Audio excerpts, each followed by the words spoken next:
12th January, National Youth Day. Indian government declared National Youth Day in 1984 to be celebrated annually on January 12th, the birthday of Swami Vivekananda, an icon of youth, whose philosophy will empower India's youth for nation building. Swamiji বলেছিলেন, My faith is in the younger generation, the modern generation. Out of them will come my workers. They will work out the whole problem like lions.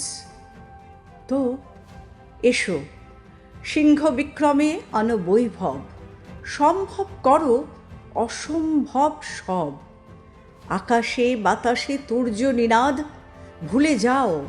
ভুলে যাও সব যত আছে বিবাদ। এসো এসো সব তরুণ প্রাণ, বিবেকানন্দ করেছেন উদাত্ত আহ্বান। তেজে স্ফূর্তিতে নবযৌবন দল, আবেগ উচ্ছ্বাসে কলকল ছলছল।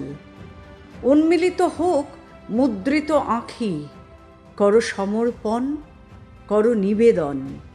স্বার্থ হিংসা দেশ করো বিসর্জন। এসো এসো এসো নামো কাজে, ওই শোনো ভেরি বাজে।